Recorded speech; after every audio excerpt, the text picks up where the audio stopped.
the hosted or the service-based, Interactive is a company to be talking to. We have slides. I think Ziacom's the only one we don't have a slide Oh, on. okay, oh, I wasn't sure about Interactive. So Zcom, they were also here last night. They're also primarily known for contact center, but they also have enterprise offerings. So their product is called Zcom Community Communication Center, or ZCC. And basically, it's unified communications plus unified messaging plus contact center. And as it shows here, they also have a strong mobility offering, and they are primarily focused on the SMB. They've got strong partnerships with NEC, with Avaya, and with some other partners. So if you do have SMB customers that are looking for a nice, simple solution, I would have you talk to Zcom as well. Now we're going to get to the dirt. Well, it's not dirt. No. It's good stuff. So the way I'll say this, and then we'll come back to you. But Do we put these in best to worst or alphabetical? No, they're in Alphabetical. Oh, that's right, okay. Come on. So I have to keep these guys in mind. let's just say one thing to open. We're here to share ideas and stimulate conversation. We're not here to bash anybody. And you notice it says strength. It doesn't say classic strengths and weaknesses. It says strengths and challenges, so that we can talk about areas of growth and opportunity for these vendors. And many of them are already working on these things. So, please listen to our conversation as a way that we can stimulate conversation here between you and the sponsors here at the event and amongst yourselves, not as a way that we're trying to say, this guy is flawed or that guy's got a problem.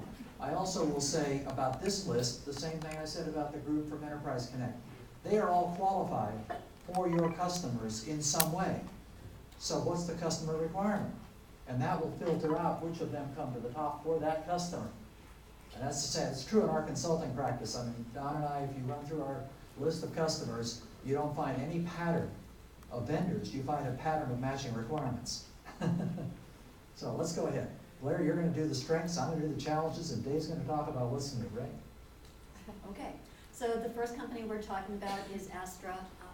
So they're primarily known, they're more known globally than North America, so some of you may not be familiar with them. They're one of the few, everyone talks about open standards and commitment to openness. Astra really is committed to openness and standards. They've got a wonderful global presence, but another thing that they've got is, even though they're global, they have local expertise and local presence in all the areas where they're operating. They focus on some verticals, and they've got a great presence in higher ed.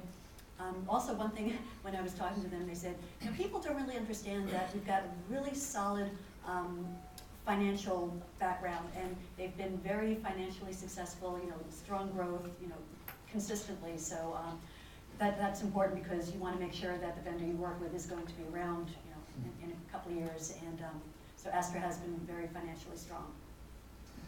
And of course, their strength is reflected as a challenge too. They've grown through some wonderful acquisitions and have a broad product line, but that means that they've got decentralized marketing and a diverse product line. So how do you bring those two together? They've made some nice moves with the way that they're dealing with endpoints, and I think there's more on the roadmap in terms of how they bring the software suites together. They've got a very nice standards-based software suite, but that'll be part of evolving the product line. Inconsistent local offers, as we suggested, and then finally brand recognition, because they're trying to take the brands they've had and bring them all into the brands they are, the brand that they are. So it's a roadmap for them. Could you start the timer, Corey? And one thing that happens is that because they do have so many different products, so they might have one product that's available in one region and it's not available in another region, so it gets a little confusing. Mm-hmm. Dave, anything about On that point there, the one brand that they have, not brand, model that they have worldwide, they only have one, is the MS-1. And they're putting a lot of strategy in MS-1. They acquired that from Ericsson, and it's one of the leading platforms in Europe. New as far as Astra goes, they've been, as you mentioned, a very acquisitive company. They acquired Astra and several other companies. They're trying to shift to being an innovative company instead of an acquisitive company. They happen to have acquired a number of very innovative companies, but trying to get them to all come together now is going to be another challenge. They're starting off with their focus on what they call the Blue Star client, Blue Star Suite. Last year it was just a product with a video phone, all-in-one type of device. Now it's moved to a software client and it's moving into mobile clients. They're also putting a lot of focus into their wireless technologies, the FMC solutions, they're very strong there. And they just acquired a company, I can't remember the name of it, they just acquired a company to strengthen their FMC even further. All right. Okay, next up is Alcatel-Lucent, and they just introduced, last year they introduced a new architecture called OpenTouch, and basically it's multi-session, multimedia, multi-capabilities. It's based on an IMS platform, so it's can get a little complex, but it's got a lot of capabilities, and it's really their next generation. One thing that they're strong in is they do have a global footprint. Again, they're another company that's well known overseas, especially in Europe, not as well known in North America. They do have a very large global installed base. They're one of the few companies that still has a networking side and a carrier side, so they do have some synergies there that they can bring together, especially when getting into the hosted environment and the cloud environment. And they are very innovative. I've been impressed with some of the new products that I've seen come out of them. A lot of it has to do with their Lucent heritage, but last year they introduced, I think it was last year, this My IC phone, and I get to go to their forums and see some of their things that are coming down the road, and I've always been really impressed with their level of innovation. So even though they haven't been as successful in North America as I'd like to see, when it comes to actual products and capabilities and innovation, I think they are a very strong company. And I agree about the innovation. I've been impressed with their evolution of their UC client software. And I forgot about that. The The My IC client is just wonderful. Right, so I'm just adding to that. But from a challenge, of course, it's this: where are we in North America? Because Lucent spun off of Avaya, Lucent merged with Alcatel-Lucent. Alcatel-Lucent was bringing their products into North America, so there's a presence issue in North America. I've dealt with them from a product level perspective years ago, and of course they're a very global company. They have huge share in Europe. They have very strong share in South America, surprisingly, and also they do quite well in Asia. So this is kind of their soft spot, but you can see that they're trying to build in that regard. Of course, there was a question for a while that their enterprise division was on the block to be sold.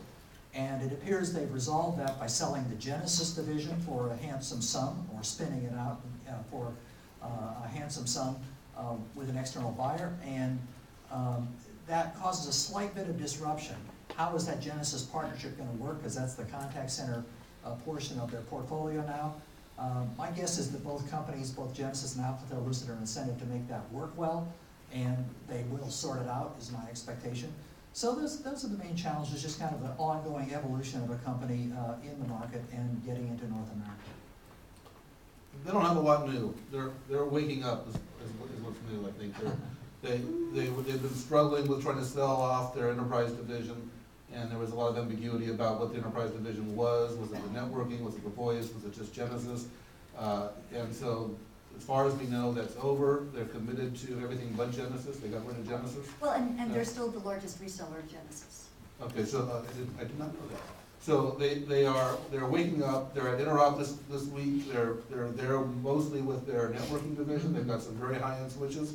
Their carrier division that Blair mentioned is reaching out very aggressively to the development community. They're trying to position the carriers that use their equipment they're trying to enable them to differentiate with the APIs and the visibility to developers into their carrier network. I suspect we'll see that extend into their enterprise switches as well. Okay, now here's the shock. Dave and I disagree on something. I think they do have something new on the OpenTouch conversation. But you already mentioned that. No, that's the platform. This is the client. No, they gave a wonderful demo at Enterprise Connect, and it has a lot of great capabilities. I was impressed with the demo. It's very, very impressive. You gotta keep moving. You gotta keep moving. I just thought it was Avaya. Okay, obviously they have a very strong SIP story. You've heard the SIP story. Yeah. They have a terrific installed base, based on the Avaya base and the Nortel base. They've got a huge installed base. They're very strong in contact center. That's probably one of their real strengths. And they've got a very full product line, for SMB onto the enterprise. They've got lots of applications we heard about last night. Now with RadVision, they're getting strong in video. And they've got networking, they've got more data center capabilities. So they're really expanding and spreading. And of course, we continue to see the question, it's an industry where customer loyalty is very high.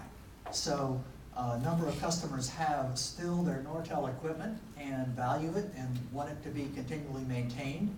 But of course, over time, Avaya will have to show them that road forward. How many will make that move? Instead of going shopping, will they find that a natural upgrade plan or some sort of a migration incentive will pave the way for them?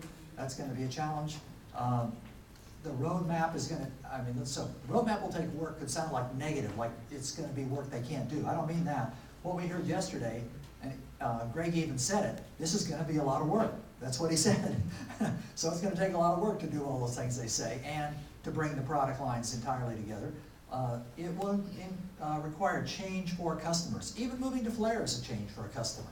So they'll have some change management leadership to do. I'm hearing some good sales presentations in the field, and they're doing a lot more, I'd say, at the conferences and so forth to try to carry that leadership role. They'll have to continue building the channel and continue to bring the Nortel channel forward, because there were some defections there, and there's still a lot of work to be done in that regard, I'd say, as challenges. Recent news is, of course, they acquired RadVision, so they now have a fairly comprehensive video solution overnight. RadVision was making endpoints and infrastructure and software clients and mobile clients, so that was a fairly significant move. They also announced an Enterprise Connect cloud. They have some new cloud offerings, which is they're the last ones, really. Every major player now has a cloud offering. Cisco's is indirect, but everybody else is direct, and Avaya's joined that crowd now. And Avaya also has been becoming very aggressive around the iPad. They have the Flare for iPad released without the video, and the video one is about to come out very soon. Do you see the potential IPO as a strength or a challenge to that organization? As a threat, or is the IPO a threat or a challenge? Who asked? David. Oh, hi, David. Well, I'll speak about that because I've written about it. I would say that the IPO is an opportunity for them. They already, by the way, there's no secret. Because of their bondholders, they publish their financials. I don't know if you all know that. Their financials are visible.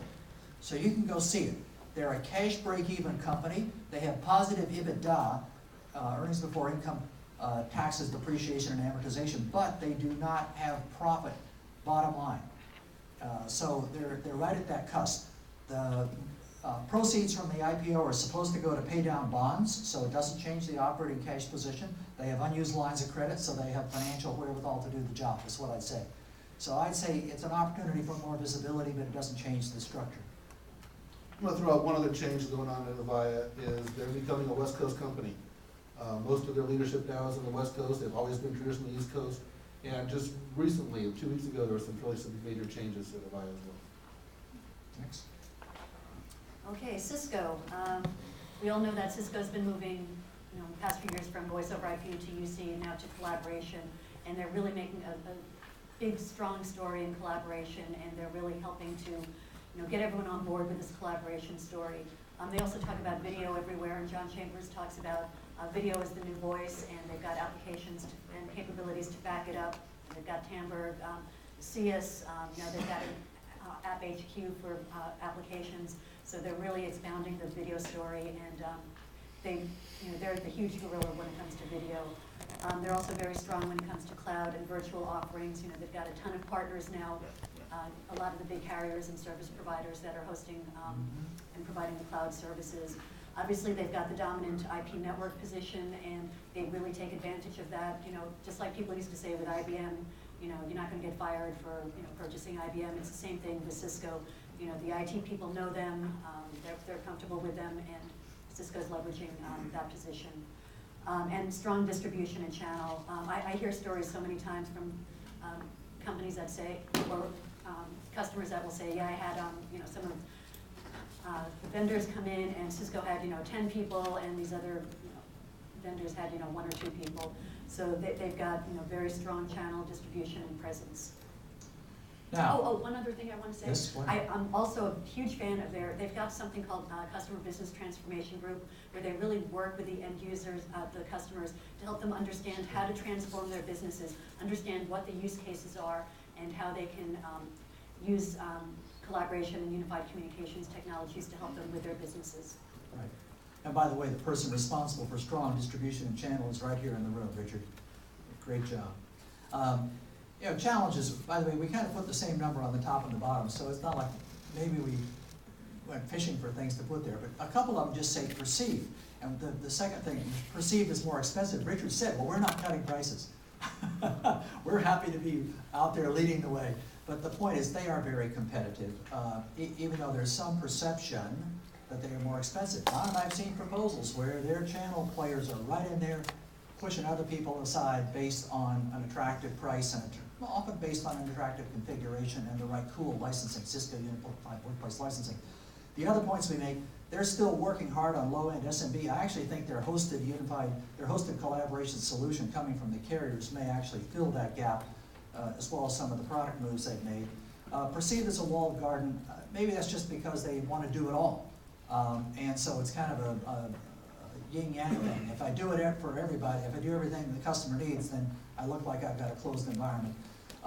Proving the value of video, I think there's still, and I'm a consultant who says that to our clients, let's figure out where you want to invest that bandwidth and where people need it in the transactions, in the collaborations. I think it's a valuable thing, it's going to happen. I think there's an opportunity for Cisco there, and the conferencing products are still sorting out.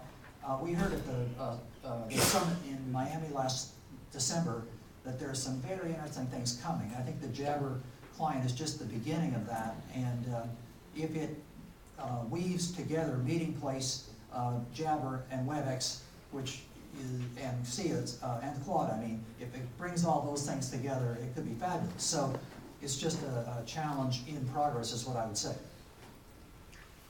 Cisco's been really busy. Yeah. They've made several major announcements recently. They keep on announcing new cloud partners, typically major carriers, typically targeting 100 users and more, and so not the traditional SMB type of offerings of the cloud. However, they do have quite a few SMB offerings. You can be very aggressive in the premise-based SMB offerings. They announced Jabber for Windows at Enterprise Connect, which was the missing client. And I hope you didn't pay for it because just a few weeks later they announced that it was free. And so, well, for some people. for customers, yes. I think that's basically it. Okay, let's keep going. Digium, those of you who aren't familiar with them, Digium is basically the owner of the Asterisk brand, and their product Switchvox is based on the Asterisk open source. So it's an open source platform, so people who want to go open source direction, they really like that. It is a turnkey, simple, basic UC offering, all in one. It doesn't have all the capabilities, but it is a nice, simple, all-in-one solution. You put in market share real low. Well, just the point is because you can get started with this very economically, and therefore the number of downloads and shipments of station lines in this by Digium is a huge number. Particularly international. And how many of those get used, and how many of those are in home offices, on a hobbyist machine? Who knows? But there's a lot of downloads and shipments. One market report said as many as 15% of line shipments in 2010, as I recall. The challenges, though, is it's an open source software, but they've got a proprietary appliance, Switchvox. So which are they? Appliance or open source? And once you get into the appliance, it's not really all that open. So there's a balance between those two with some multiple layers of complex products. If you're a software developer, it's fabulous. If you're a customer who just wants SMB stability, maybe not so much. And it could get above SMB, maybe I know one large enterprise that actually developed a call answering application to scale on the platform, but it wasn't the Digium, it was raw asterisk code to do that. So it's just a little confusing as to where that's going to land, especially I think with cloud coming. They just recently announced new phones. They've been a very strong partner primarily of Polycom. It works with any SIP phone, but Polycom, Astra, and Snom are the big ones that you typically see at their conferences. and that might change. The new phones are, of course, SIP compatible, but they also have a proprietary element. So you combine that proprietary scripting element, which is with the SwitchFox, which is not at all open, it's proprietary kind of hardware. You can't get to the asterisk on it. They're becoming a proprietary closed company, which is kind of the opposite direction to everybody else. But it's a very rich platform, very robust platform. They also just announced low-cost gateways. They've taken their asterisk engine, put it on some basic hardware, and you can go T1 to SIP fairly inexpensively. Okay, IBM. Obviously, IBM has a really strong social business offering. Those of you who heard my talk yesterday, I several times mentioned IBM Connections. They're really making their name in social business, and they're going to be one of the leaders in that area, especially since they also have the UC capabilities to tie into it, which, again, if you heard me yesterday, you know how important I think that is. They have a very large base of IM presence and obviously email customers out there. They also have a good relationship with most of the switch vendors. They're not competing with the switch vendors the way Microsoft is, so a lot of the typical or traditional telephony vendors are more open to partnering with IBM. They also have very strong account control. Their salespeople, they're very close with their accounts, and it's easier for them to go in and sell more of their capabilities.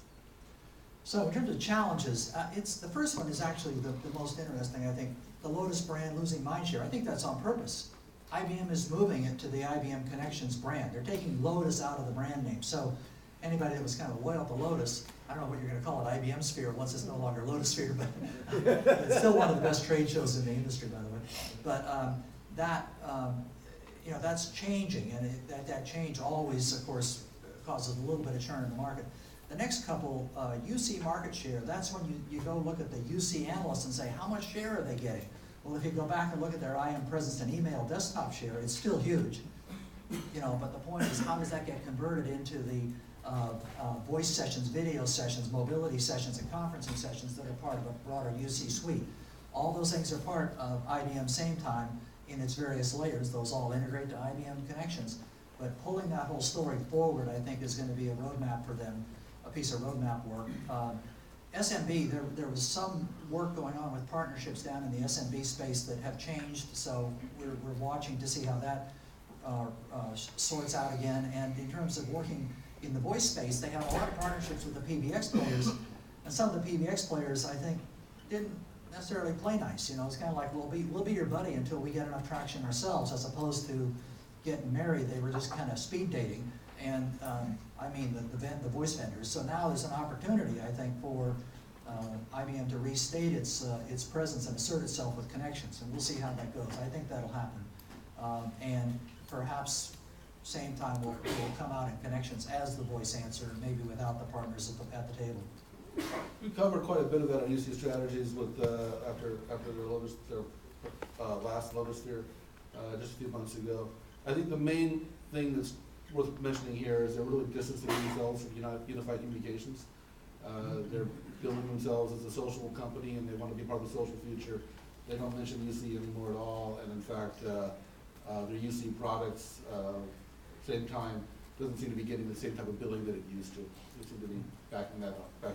But I think it's going to be tied in with Social business. to their social business. It'll be a part of it. And we've got clients, by the way, in our consulting business. The customers are getting social business, so that part's working. Have you already covered? Yeah, Interactive I already covered, all-in-one, successful CAS, strong financial growth. Yeah. And just the point, it's just that this all-in-one solution. We have some resellers who've worked with them. See, the reports that we hear as consultants and in the industry is, if you've got a good reseller, the product's great, and if you don't, the edges can fray. And so it's a bit of a challenge to operate properly. It works wonderfully when it's operated properly. And of course, there's still a perception, primarily contact center, although I agree with Blair, they have a UC suite. I get mixed signals from these guys. Sometimes they tell me that they are enterprise communication solutions, sometimes they tell me they're a contact center solution. Do you see people using them as an enterprise solution? Yes, some. I don't think it's a big share. What do you see? Yeah, and for SMBs, they can. So, yeah, and enterprise isn't going to. Microsoft, obviously they've got, you know, the lead share in IM and Presence, their desktop applications. I was doing some road shows in the past couple of years talking to customers. Every single customer I went to had OCS, you know, it was before Link or then when after Link, they all have it. It's just incredible, you know, but they're using it for IM and Presence. The integration that they do with Office, you know, we always talk about business process integration and how integration is the key to everything. They've got a great story when it comes to integrating with the Microsoft products. They are perceived as being very low cost or free or whatever, but when you go under the covers, Marty can talk about that. Okay. Cloud offers, you know, they've now, in the past year, they've expanded, so now they have cloud offerings also, and they can be, you know, great alternatives for SMBs. The whole idea of free instant messaging, again, nothing in this world is free, but they do have, you know, some good pricing for their products. Right, so, you know, once again, there's this co-opetition, and I mentioned it with IBM, the partnership with the PBX providers or co-opetition with them. Microsoft kind of stopped that a while ago and pretty much is competing. You know, we'll connect to them where we have to and we'll compete. That creates a lot of tension in the customer accounts, is what I'll say. That's the way I see it manifest. Of course, they don't have a contact center offer per se. They've got some interesting call distribution offers, but for contact center, it's partners, and they've got a number. But a customer says, well, I can't get one brand, I have to do two, and so that's an issue at some points. The mobility play just got stronger because in February they brought out their Link client for all the mobile devices, but prior to that there was still a perceived weakness, and people in the industry still like to tease them about it, right? You, understand? It's still a source of some jibes. They've got a very experienced channel, but they've got to bring that channel up to speed on voice. So that's the other part of it. As to pricing, it's all buried in their enterprise agreements. Many customers buy the licensing on an enterprise agreement 3 years at a time that includes Link Standard and Link Enterprise. You have to buy the Link Voice separately. But if it's buried in there, nobody knows what the price is. And so it doesn't matter, by the way, if the customer says, I've already got it and it's free, then that's a different type of answer, isn't it, altogether? So it's an interesting position right now. Most of the other vendors try to bundle to look like that too, by the way, so it's not that they're all by themselves in the bundling game. Dave? Well, their core product hasn't changed since it was introduced in the end of 2010. It will change. A new version is coming, but I was expecting it to be announced by now, but it hasn't been. And so the core product has not changed at all. So all the changes, all that's new is kind of in the ecosystem. You mentioned the new clients on the mobile devices. They don't support video, to my knowledge. SNOM has been figuring out how to get their phones certified. So SNOM's the only partner now that has a SIP phone that could also be the same phone for Link and still be supported by Microsoft. And I just want to point out that you could have touched on that perceived lucrative pricing. Very aggressive bundling pricing with enterprise Office and enterprise license agreements, but not the voice part of it. And so once you start adding in the voice functionality, it's not free anymore. Well, the enterprise voice, you know, voices, of course, is the same with IBM. Most people forget that you've got peer-to-peer voice and video buried in the same time, standard client and the Microsoft standard client. So you basically peer-to-peer without talking to the PSTN. You want to talk to the PSTN and the PBX, you got to get more licensing. So that's the difference in these positions, okay? And they still haven't revealed their cards on Skype display. Yes. Yeah, we're waiting for that shoot. Okay, Mitel, they've got a really nice suite of UC applications, Microsoft application suite. You know, it's one of these typical, you know, it does collaboration and IM, presence, voice, it does everything, but they have it packaged in a very nice, accessible way. They've really been the leader as far as virtualization. They were the first ones to work with VMware as far as virtualizing voice. So you know, most of the other vendors now, you know, NEC, Siemens, everyone else is doing that, but Mitel really was the first. They're also doing virtualized desktop, which some of the other companies aren't doing yet. They support a wide variety of endpoints. They really do try, their motto or whatever is a freedom architecture. The idea is, freedom to use, the devices you want, freedom to use the applications you want. So they really do focus on, this flexibility and this freedom, which is very nice. And that also lends itself to, they have a cloud offering, a premise offering, a hosted, hybrid, managed, and it's all the same software stream. So the idea is that customers can get the same capabilities and applications however they want to get it. So this whole idea of freedom of choice for the customers. Right, and that leads to the challenge, is they've got, the freedom architecture is great and so forth, but they're still trying to change the image from the Mitel that we knew and loved 10 years ago, Mitel 100, 200, and SX 100, 200, to now being a UC product family. And so there's a challenge, I think, for them there. The channel still would have to grow in to fill that, the savviness that we mentioned here. They could do more with Room Video. Need a good, strong Room video partnership outside of the desktop client, which has video in it.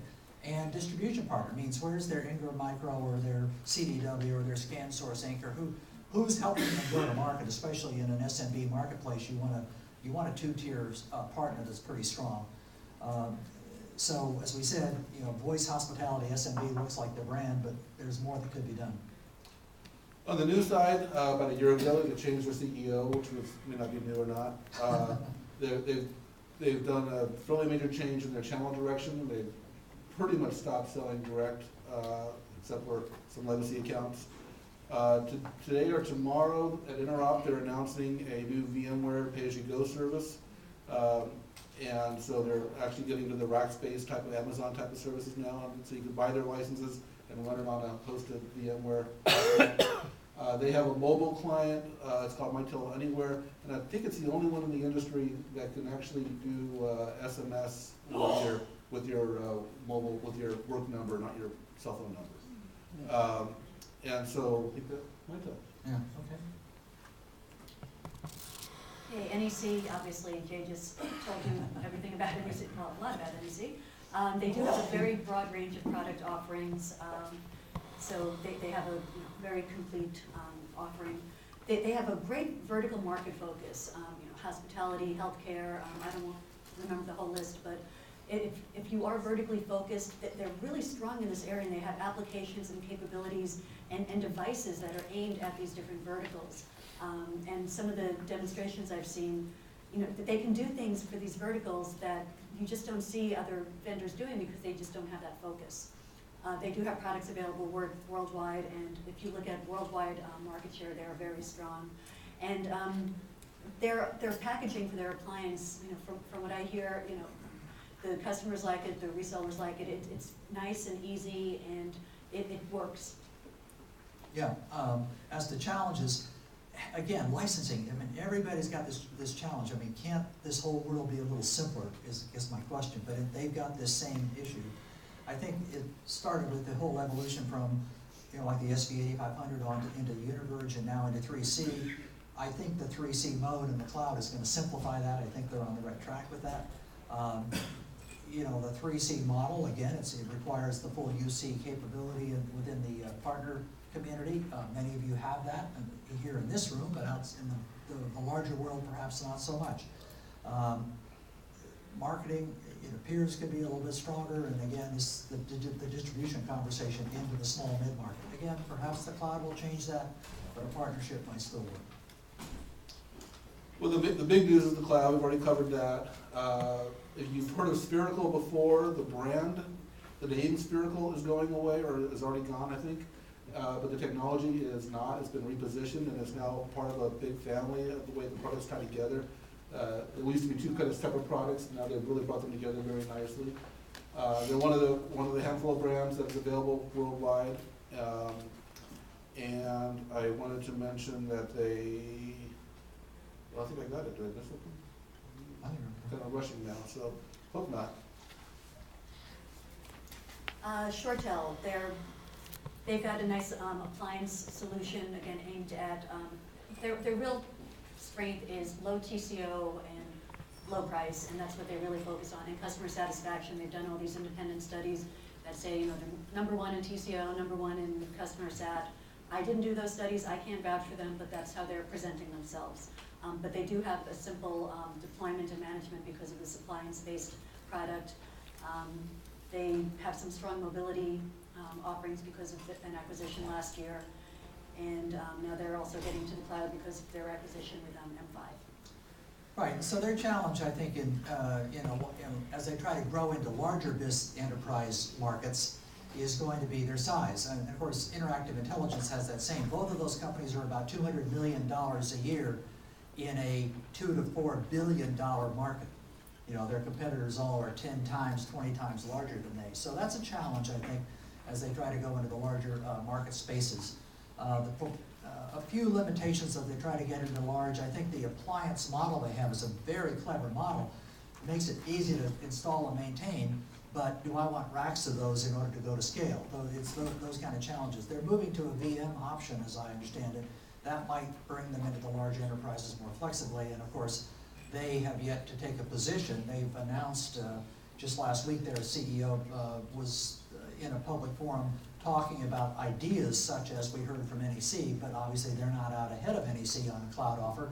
They're trailing, so they're going to have to bring that. How does the M5, to answer the question, how does M5 flow through the channel? Hasn't been answered yet. Yeah.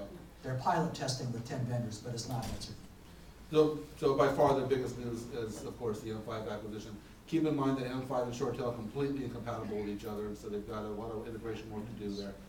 And I remembered my other thing on NEC actually, is that they are working very hard at positioning themselves around SOA and integration capabilities in the data center and voice enabling applications. That's the way they want to mention. ShoreTel's burning at a lot of different ends. They're going after the cloud side, they're going after the enterprise side, they're going after the wireless side, they're going after the appliance side, and they're trying to expand internationally. A lot of different directions for a small company. Siemens, I mentioned earlier about, everyone talks about being open and standards-based, and, for a lot of companies it's lip service. For Siemens, it really is true. They're very, very open, very interoperable, all software approach. And they were, a leader in unified communications. They were one of the first to do it, and so even though they didn't necessarily get the market share they deserved, they've still been innovative in this area. They've got a broad portfolio. One thing I really like, I talked about it yesterday when I was talking about integrating social and UC. They've got OpenScape Fusion, which is nice open APIs and a way to integrate with third parties and social apps or with different types of apps. They've got a mature cloud offering. Again, they were one of the earlier ones to do this, and they're continuing going forward with this. And they've got very aggressive pricing, as you saw from Marty's session this morning. And so here they are now, the same challenge that Siemens has had off and on for the last 15 years is, presence and share in mind share included and market share in North America. They're clearly strong in Europe. They're clearly strong in Asia. They do well in South America. What about North America? So that challenge continues to be there for them.